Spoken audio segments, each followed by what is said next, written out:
Menurut saya PDIP akan menjadi oposisi karena beberapa alasan. Pertama, PDIP kecewa dengan perilaku Jokowi yang sudah mengkhianati reformasi. Yang membuat PDIP kecewa terhadap Jokowi bukan karena tidak mendukung Ganjar, tetapi karena Jokowi menghalalkan cara demi kepentingan kekuasaan keluarganya. Sebuah pemerintahan yang lahir dari proses yang curang, berpotensi curang ketika memerintah. Oleh karena itu, perlu ada oposisi untuk mengontrolnya. Kedua, PDI Perjuangan sudah teruji menjadi oposisi selama 10 tahun dan bangkit menjadi kekuatan terbesar di DPR, bahkan mencetak hat-trick sebagai pemenang pemilu. Ini menjadi bukti bahwa masih banyak kader dan simpatisan PDI Perjuangan yang loyal pada cita-cita reformasi yang diusung PDI Perjuangan. Hai sobat, senang berjumpa Anda, saya Bung Klau, mari kita racik.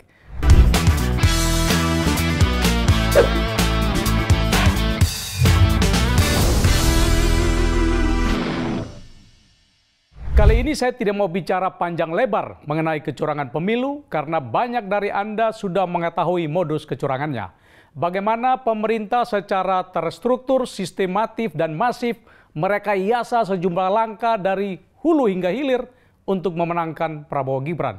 Mulai dari intervensi kekuasaan demi memaksakan Gibran menjadi cawapres, politisasi bansos, kampanye terselubung presiden dengan turun langsung menggerus kantong-kantong suara Ganjar Pranowo di Jawa Tengah dan Jawa Timur, intimidasi aparat kepada kepala desa dengan ancaman hukuman, ancaman kepada pejabat kepala daerah untuk memenangkan Prabowo Gibran, hingga berbagai kasus saat pencoblosan seperti penggelembungan suara untuk Prabowo Gibran serta Sirekap yang bermasalah. Kecurangan secara terstruktur, sistematis, dan masif ini adalah yang terburuk setelah era reformasi dan menimbulkan sejarah kelam dalam kehidupan demokrasi Indonesia.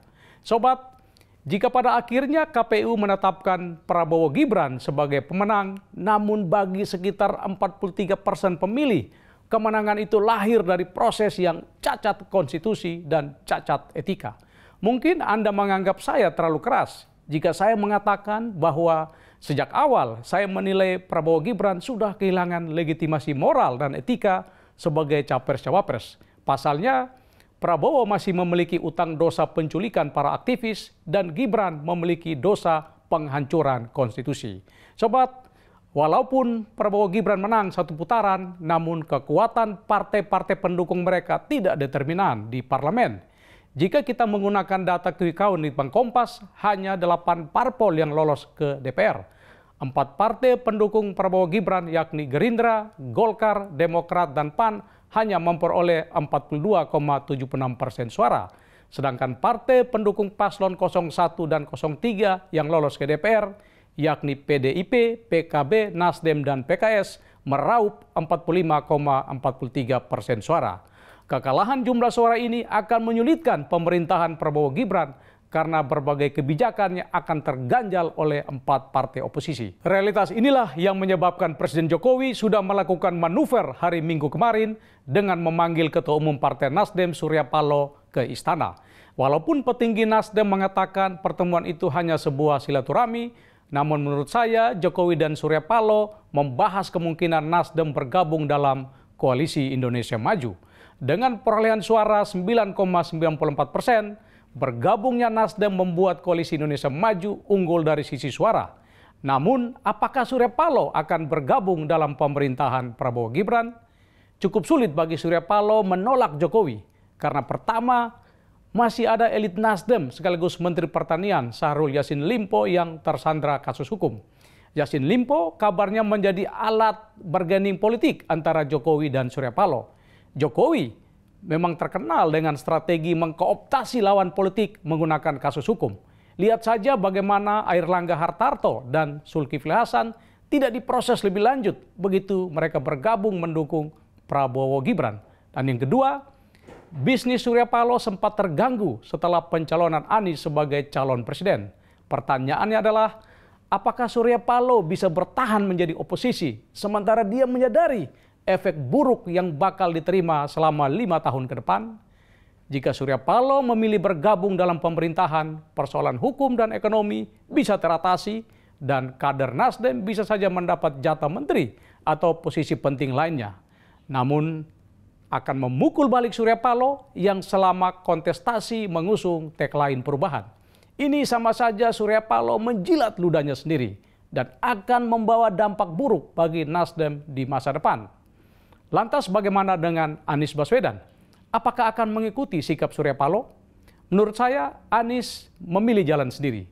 Selain karena alasan personal terkait hubungannya yang kurang harmonis dengan Jokowi, Anies yang selama ini selalu menggaungkan etika dalam berpolitik, tentu saja tidak mau menghancurkan masa depannya dengan mengabaikan etika dalam berpolitik. Juga aneh bin ajaib, jika Anies yang selalu meneriakan perubahan pada akhirnya bergabung mendukung Prabowo Gibran yang didukung Jokowi. Menurut saya, lebih terhormat Anies menjadi oposisi.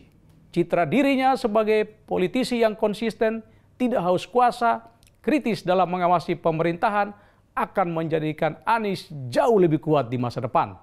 Dalam konteks inilah sobat, menurut saya Surya Paloh bisa saja pisah jalan dengan Anies Baswedan. Sobat, menurut saya manuver Jokowi tidak terbatas pada Surya Paloh, tetapi akan meluas ke PKB dan PKS. PKB lebih mudah ditaklukkan karena Muhaimin Iskandar masih tersandra kasus hukum. Sulit bagi Muhaimin menolak permintaan Jokowi. Tambahan 10,73% suara dari PKB akan menjadikan koalisi Indonesia Maju dominan di DPR. Apalagi jika PKS maksud saya akhirnya ikut bergabung. Kemungkinan ini bisa terjadi karena PKS sudah pernah berkoalisi dengan Gerindra pada Pilpres sebelumnya. 10 tahun menjadi oposisi tentu menyulitkan PKS memperoleh akses ekonomi. Hanya saja apakah PKS mau berkoalisi dengan Gibran dan Jokowi yang berada dalam barisan Prabowo? Mana yang akan dipilih PKS? Ideologi ataukah kekuasaan? Sobat, bagaimana dengan PDIP? Menurut saya PDIP akan menjadi oposisi karena beberapa alasan. Pertama, PDIP kecewa dengan perilaku Jokowi yang sudah mengkhianati reformasi. Yang membuat PDIP kecewa terhadap Jokowi bukan karena tidak mendukung Ganjar, tetapi karena Jokowi menghalalkan cara demi kepentingan kekuasaan keluarganya. Sebuah pemerintahan yang lahir dari proses yang curang, berpotensi curang ketika memerintah. Oleh karena itu, perlu ada oposisi untuk mengontrolnya. Kedua, PDI Perjuangan sudah teruji menjadi oposisi selama 10 tahun dan bangkit menjadi kekuatan terbesar di DPR. Bahkan mencetak hat-trick sebagai pemenang pemilu. Ini menjadi bukti bahwa masih banyak kader dan simpatisan PDI Perjuangan yang loyal pada cita-cita reformasi yang diusung PDI Perjuangan. Saya yakin Megawati dan para elit PDIP tidak akan menyakiti hati pendukungnya. Apalagi para pendukung begitu kecewa dengan berbagai kecurangan pada pemilu kali ini. PDI Perjuangan merasa perlu ada oposisi untuk mengawasi pemerintahan supaya tidak melenceng. Seorang Megawati Soekarno Putri adalah petarung sejati yang sudah teruji melawan rezim Orde Baru Soeharto. Kali ini, Megawati dan PDI Perjuangan akan menghadapi ujian, menghadapi rezim neo-Orde Baru berbaju demokrasi. Proses terpilihnya memang melalui jalur demokrasi, akan tetapi esensinya berbau otoritarianisme. Rakyat menaruh harapan besar kepada Megawati dan PDI Perjuangan untuk menjadi teladan dalam praktek berbangsa dan bernegara.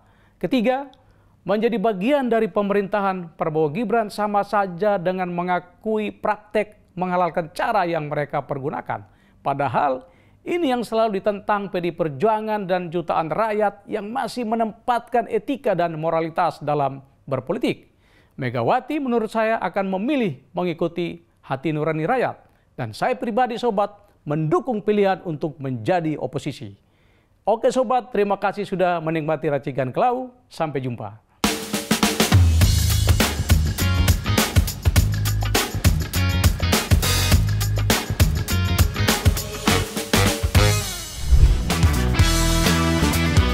You